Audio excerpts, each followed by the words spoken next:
were telling us your brother kind of talking through the murder and talking about how, you know, she fought like Dickens. You're talking about Connie, your sister-in-law.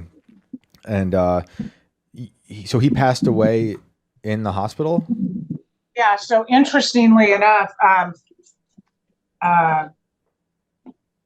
no, the kids didn't want to go see him, and I understood that. You know, this was especially for his daughter. You know, this was her daddy. He was a good for them. You know, he saw completely different. You know, he was how you even put it together or process it, and he would ask about them every day, and so I encouraged her. I thought, you know, his daughter and I had a long talk. And he was getting progressively worse because he wasn't on any of the FTD meds at all. So he was just he was having catatonic phases, and then you could see the Parkinson's part starting to he was just shaking. And what was interesting to me is when he started talking, and like when the demon came out, as I've now just taken to calling it, like all that would go away. And like he would sort of change, and his eyes would go I got pictures of his eyes. I mean, it's fascinating stuff because his eyes were ice blue, and then he would be. And so science would say, well, because maybe he's excited and his pupils are constricting. I don't care what it was. When the man was talking about murder, his eyes were black, and when he was being it's like something would just come over him, and then as the day went on, he was getting progressively either catatonic or just chattering, just like these weird, like you couldn't really tell. And then he would like sort of come back in. And that for me was just the progression of the disease. That's what happens when they don't have meds. So on the day before he died, I talked with his daughter, and I told her, you know, she asked me what I thought. And I said, I think you should go see him, even if it's just for a moment. Because, you know, it's your decision. It's up to you. But, you know, you might, you don't know what's going to happen. And the cops just wanted to close the case. They weren't so convinced in the beginning that he was mental because he would just up and tell them that exactly. He planned on killing us all. I mean, look at APD, do a welfare check, didn't want to, you know, we don't want any harm coming to it. You go in, Tami. And I was over there knocking on his windows, trying to get in a window. And he hadn't cut himself. When I opened up the door, he would have he knew we were there. Right. He knew he was waiting for Thanksgiving dinner. You guys were coming over. Oh Lord. That was the plan. And so anyway, I told her that I felt like, you know, if it was on her heart that she might regret it, you know, later. And I understand, like at that point, we all just wanted him put in a mental institution for the rest of his life if he recovered from his wounds. That's the quickest thing. And so interestingly enough, the very next day, the cop told me, so his daughter went to see him, spent a couple of minutes with him, and told him they loved him and that they forgave him. And it was too much for her. And so she didn't stay long and she left. And the very next morning, they were going to bring him to court and arraign him. And the cop started to walk into the room and kind of looked at him and turned around and went out and got the staff, and he had died.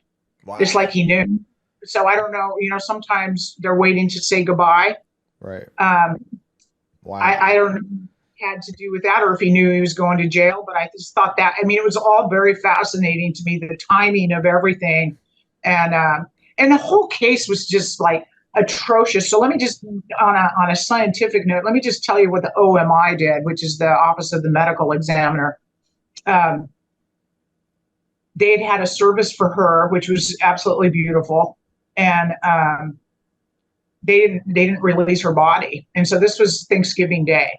February the following year, still no body. Wow. And because of my ex and his connections and who we know, and again, I waited for them to tell me if they needed help. And then finally I said, you need me to go? And I mean, they couldn't even cremate her and carry on. They'd already cremated him, and they still didn't have her. Come to find out, and they would deny this to the day is long, they used her as a forensic education tool because you see anything like that. And every forensic examiner in the state of New Mexico came to Albuquerque to do it. I'm like, that's insane. So you just add insult That's to insult insane. while you're all in there looking at her like a science experiment. Just like, you Wow. name it. It was horrible what happened to those poor kids. That's unbelievable. What was your brother given a funeral, and did people from the cult come to the funeral? They had a very closed one. I did not go. At that point, here's the thing. Like, so when I roll in, I'm 6 feet, and everybody knows me because I stick out like a sore thumb and have my entire life. So, and I usually have just a slight bit of tood going on. And so I went to Connie's funeral, of course, and all my cousins, all the relatives, everybody's there. And it just gets overwhelming. Yeah, sure. They're fascinated with us, and, they all have the buns. And it's funny, out here in the humidity in Texas, I've been like tacking my hair up in a bun. And then I would get it out of the bun. It's a muscle memory, right? Wow. Well, she's just like, hot, and then she's like, "Oh no, I can't do I'm this." doing the It's like, bun, yeah. Hairspray. Can I have makeup, please? But so they had a very brief. I just thought it was really interesting. It was very small, and it was just family, and they had a service for him, and really they commemorated his life and didn't say much about anything else. I just found it fascinating that here it is. I don't know why they didn't go see him. I don't know why that bothers me. But not one of them went to see him. Nobody but me went to see him. Yeah. No preachers. It might be because, and I don't know, but it might be because they are seeing this crime as something of the world, and they're like, they have to disassociate from it to be like, that's just kind of like what I was saying in the beginning about the death. When I knew a guy in a cult that they all thought they couldn't die. They have to work loopholes through it, or just, reject it outright. Which, interestingly enough, supposedly that's what happened when John Travolta's wife died.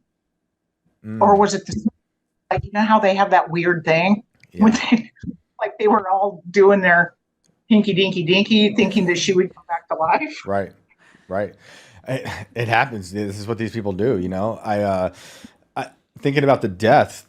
Also, wasn't there a strange death from another elder in the 2x2s that kind of caused them to, I don't know, not panic maybe, but he died in a hotel or something?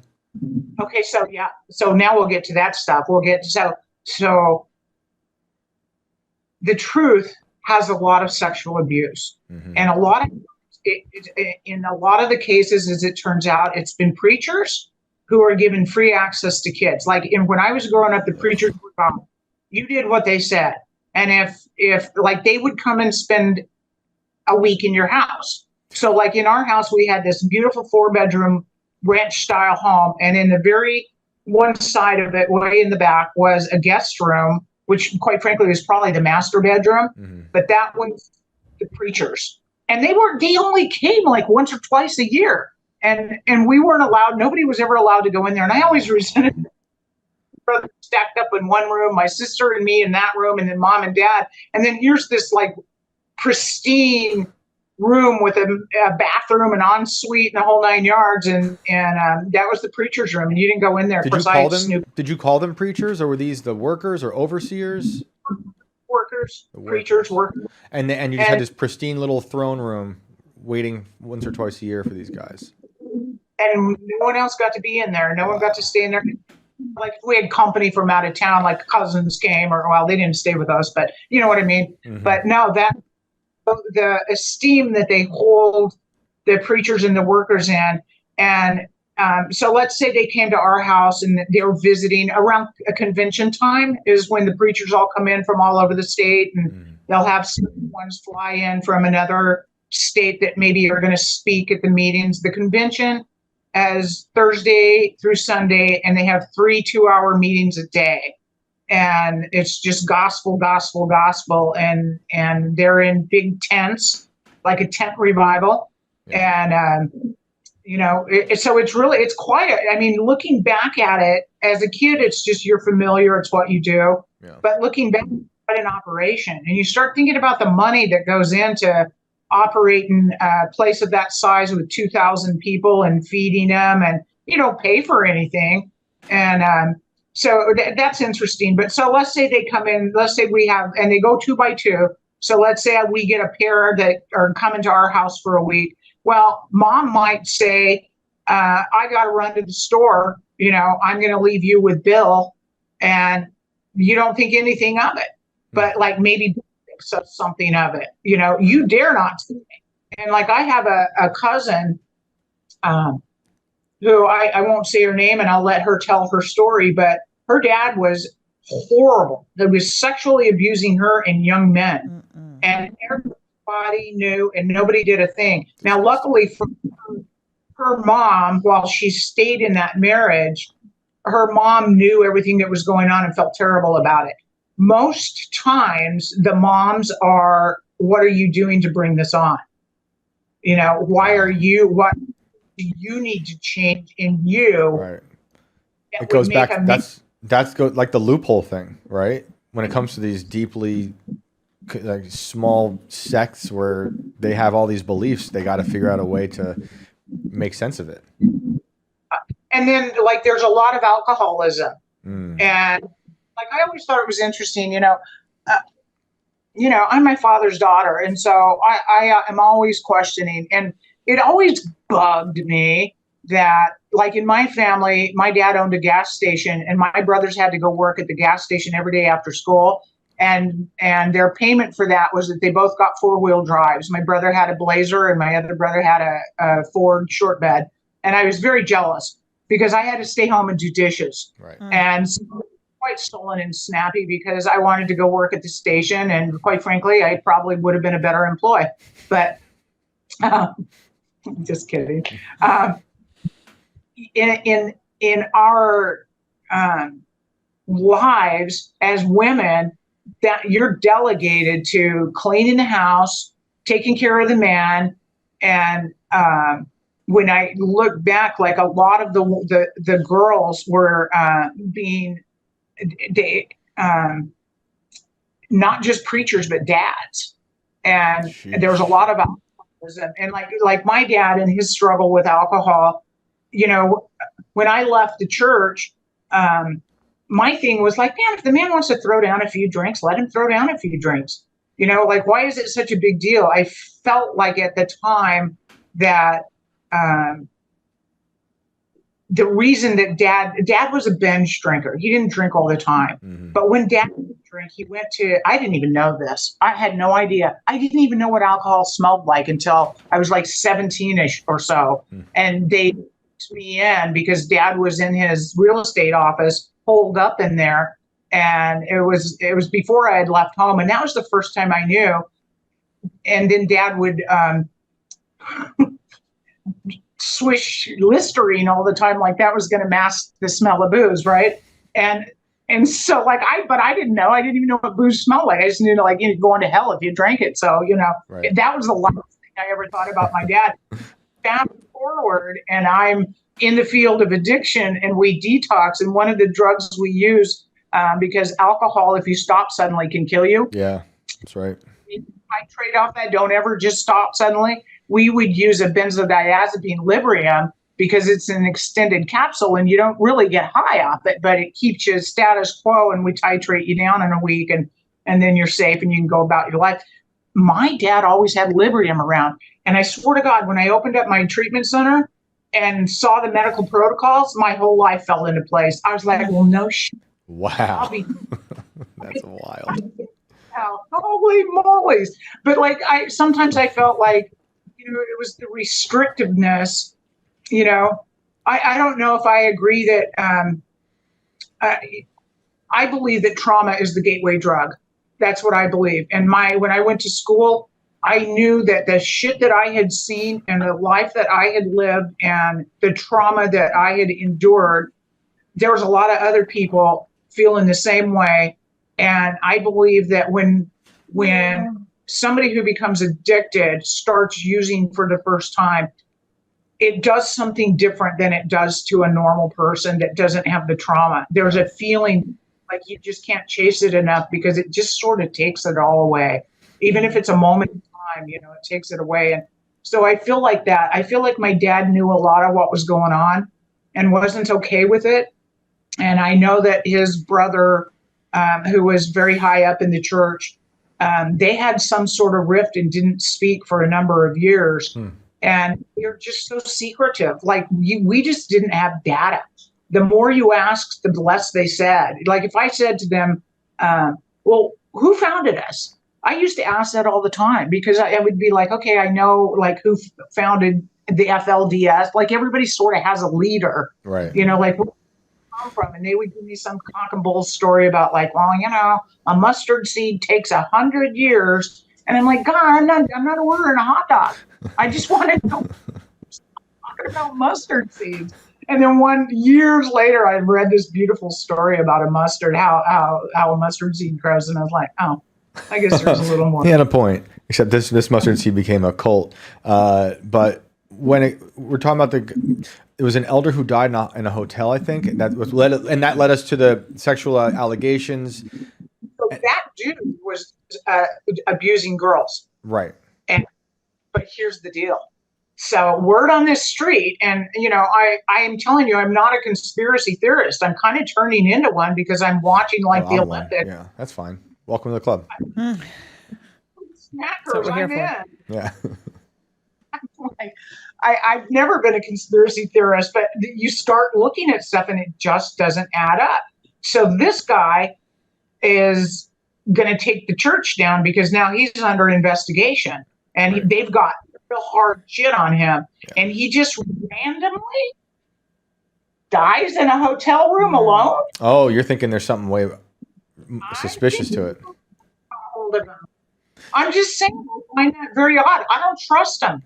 And some of those people are really nefarious. Well, yeah, it sounds like it. And I think from what I've read, and it's tertiary, like even him being in a hotel is weird, right? Because you're not supposed to be in a hotel.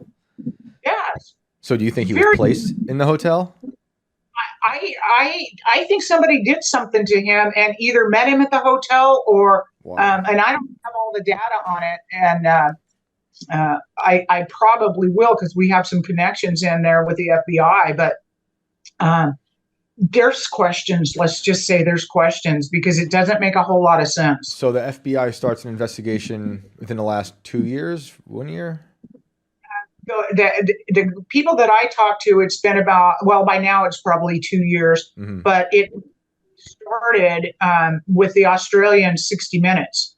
Right. And that's been, I don't remember what year that was in. I should probably start memorizing those facts. But I wasn't sure when I got the call, like, what are they investigating for? I didn't know because I was like, are we talking money? Because I was just starting to learn about the money. And all of a sudden I'm like, why didn't I ask these questions earlier?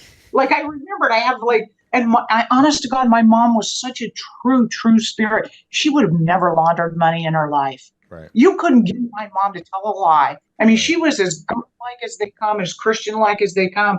And I was sitting there thinking, okay, so if you have in our city, like 20 preachers and they're getting envelopes every day, well, like, where's the money going? You know, and how do they have cars? And so those are the questions I started asking. And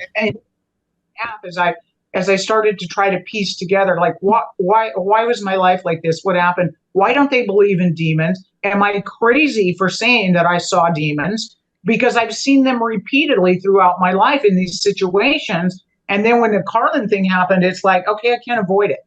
Right. I need to acknowledge what I've seen. So that started down the rabbit hole of exactly what's happening with the FBI and the cult.